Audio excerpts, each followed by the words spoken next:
રામાયણ બાલકાંડ દુહા 49 જે શ્રદ્ધા સંબલ રહિત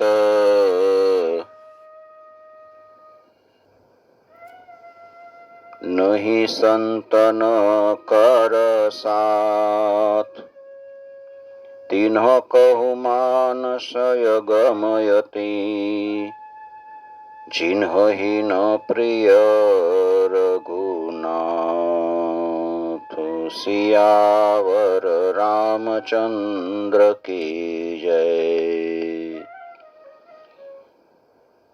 તો રામ પ્રિય હોવા જોઈએ, શ્રદ્ધારૂપી ભાથું હોવું જોઈએ અને સંતનો સંગ હોવો જોઈએ. તો આપણા માટે રામ સુધી પહોંચવા માટે સગવડતા બની રહે છે. માનસ સરોવર સુધી આપણે કષ્ટ વેઠીને ત્યાં પહોંચી પણ જાય તો તુલસીદાસજી કહે છે કે એ સરોવરની શીતળતા જોઈને તો આપણને એમ થાય કે શરદી થઈ જશે. નિદ્રારૂપી શરદીનો તાવ આવી જાય અને હૃદયમાં મૂર્ખતા આવી જાય કે આ ઠંડી બહુ છે, વિષમ ઠંડી છે, એમાં આપણને શરદી થઈ જાય, તાવ આવી જાય. એટલે અભાગ્યો હોય ને અહીંયા પહોંચી ગયો હોય તોય સ્નાન નથી કરી શકતો. જો કરે કષ્ટ જાય પુનિ કોઈ જાતહી નીદ જુડાઈ હોઈ જડતા જાડ વિષમયુર લાગા ગયે ઉનમ જન પાવય ભાગા. એટલે સરોવરમાં સ્નાન કે જલપાન કરતો નથી અને પાછો અભિમાન લઈને પાછો આવે છે. અને કોઈ એને પૂછે તો પોતે પોતાનો અભાગ્ય છે એ નથી કહેતો, પણ એ સરોવરની નિંદા કરે છે, એને સમજાવે છે કે એમાં કાંઈ છે નહીં. કરી ન જાય સચ શરમ જનપાના ફિર્યાવઈ સમેતય અભિમાના. અભિમાન સહિત પાછો ફરે છે. પૂછે કોઈ જો બહોરી કો પૂછ નયાવા સર નિંદા કરી તાહી બુજાવા. નિંદા કરે. રામ જેના ઉપર કૃપા દ્રષ્ટિ કરે તો એની સામે વિઘ્ન કોઈ આવતા નથી. સકલ વિઘ્ન વ્યાપહી નહીં તેહી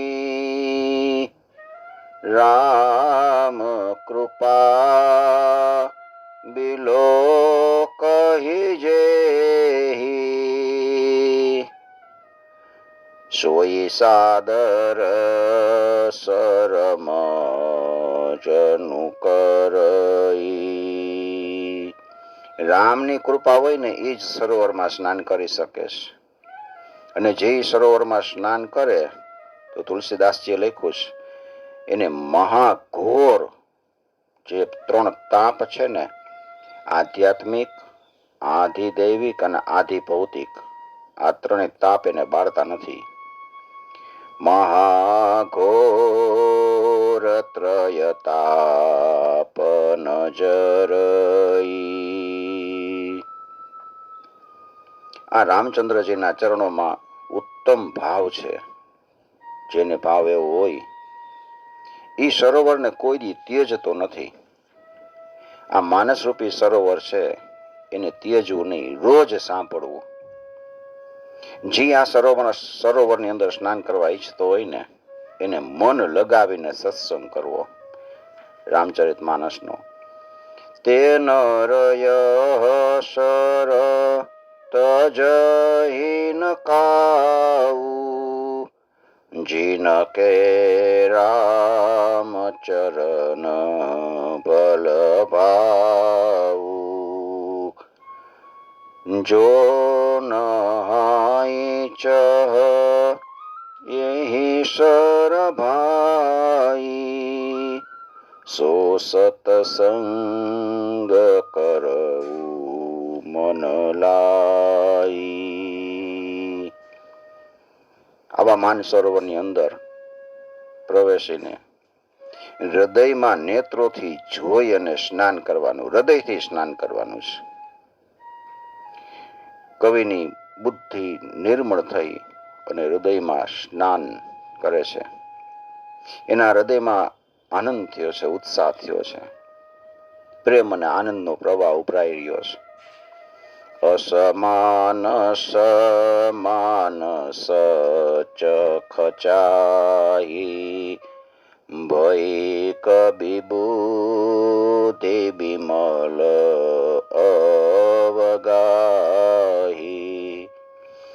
ભય હૃદય આનંદ ઉછાહુ ઉમગે પ્રેમ પ્રમોદ પ્રભાહુ.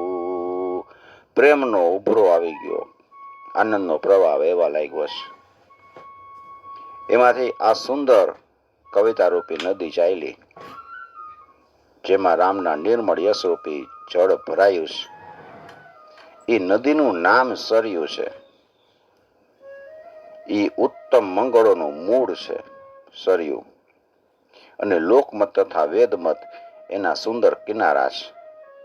માનસ સરોવરની પુત્રી એ નદી પવિત્ર છે અને કલયુગના પાપરૂપી ઘાસ તથા વૃક્ષોના મૂળને ઉખેડી નાખે છે. જે કલયુગમાં પાપરૂપી ઘાસ અને વૃક્ષના મૂળ છે ને એ બધાને ઉખેડી નાખે છે.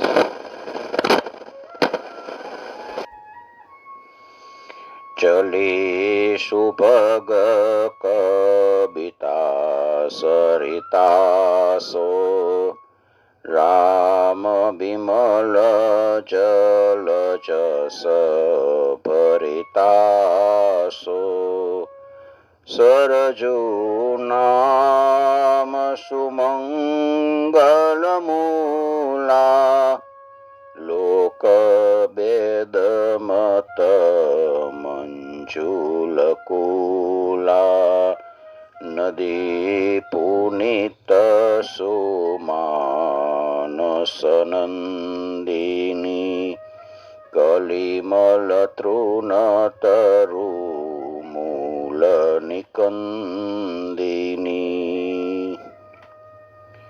શ્રોતા ત્રિવિધ સમાજપુર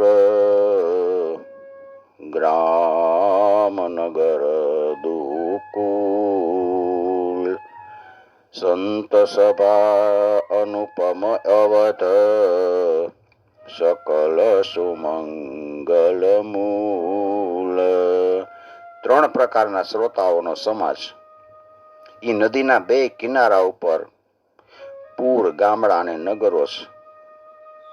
અને સંતોની સભા એ સમગ્ર ઉત્તમ મંગલોનું મૂળ અનુપમ અયોધ્યા છે. શ્રોતા ત્રિવિધ સમાજપુર ગ્રામ નગર દુહુકુલ સંત સભા અનુપમ અવધ सकल सुमंगल मूल. सियावर रामचंद्र की जय, पवन सुत हनुमान की जय.